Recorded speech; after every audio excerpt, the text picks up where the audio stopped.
दोस्तों ये तो आप जानते होंगे, हमारे हिंदू धर्म में युगों यानी कालचक्र को परमपिता ब्रह्मदेव द्वारा 4 भागों में विभाजित किया गया है, जिसे हम सतयुग, त्रेता युग, द्वापर युग व कलयुग के नाम से जानते हैं। जिसमें से कलयुग को सबसे बुरा व अंधकारमय युग कहा जाता है।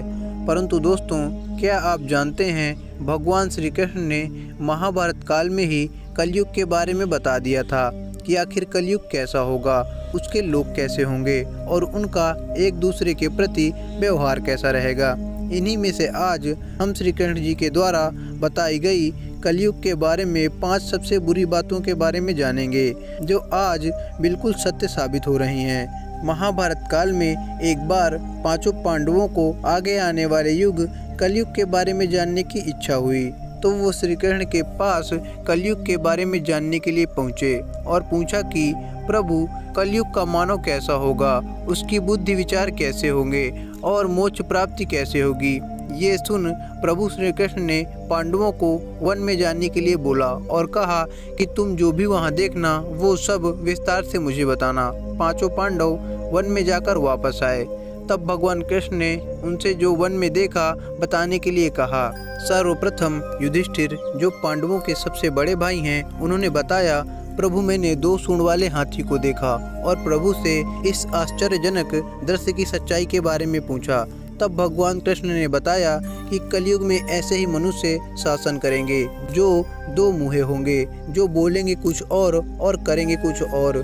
दूसरा दृश्य, भीम ने देखा, गाय अपने नवजात बच्चे को इतना चाट रही थी कि उसका खून निकल आया था। इसका अर्थ भीम ने बड़े ही आश्चर्य से प्रभु से पूछा। तब भगवान कृष्ण ने इस दृश्य का अर्थ बताते हुए कहा कि कलयुग का मनुष्य अपने बच्चों से इतना अधिक लगाव रखेगा कि ऐसी ममता के कारण बच्चे का विकास ही रुक जाएगा। यदि किसी का पुत्र सब मोह त्याग कर साधु बना तो सब उसके दर्शन करेंगे, परंतु स्वयं कभी अपने बच्चे को साधु नहीं बनने देंगे। वह बच्चे को मोह माया और परिवार में ही बांध कर रखेंगे। तीसरा दृश्य, अर्जुन ने देखा एक ऐसा पक्षी जिसके पंख पर वेद की रुचाई लिखी थी, परंतु वह एक मनुष्य का मांस खा रहा था। अर्जुन हैरान थे। तब भगवान श्री कृष्ण ने बताया कि कलयुग में ऐसे ही मानव रहेंगे जिनको विद्वान माना जाएगा, परंतु वो हमेशा यही सोचेंगे कि किसकी जल्दी मृत्यु हो और उसकी संपत्ति को अपनाया जाए।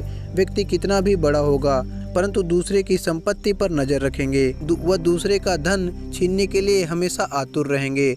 वास्तविक सज्जन पुरुष बहुत ही कम बचेंगे। चौथा दृश्य, नकुल ने देखा कि बहुत ही बड़ी चट्टान पहाड़ से गिरी और बड़े बड़े पेड़ भी उसे नहीं रोक पाए, परंतु एक छोटे से पौधे से टकराकर वो चट्टान वहीं रुक गई। इसका अर्थ समझाते हुए प्रभु ने कहा कि कलयुग के मनुष्य की बुद्धि क्षीण होगी, उसका जीवन खत्म होता जाएगा और इसे धन और सत्ता के बड़े बड़े वृक्ष रोक नहीं पाएंगे। वही हरि रूपी एक छोटे से पौधे से मनुष्य का जीवन खत्म होने से बच सकता है।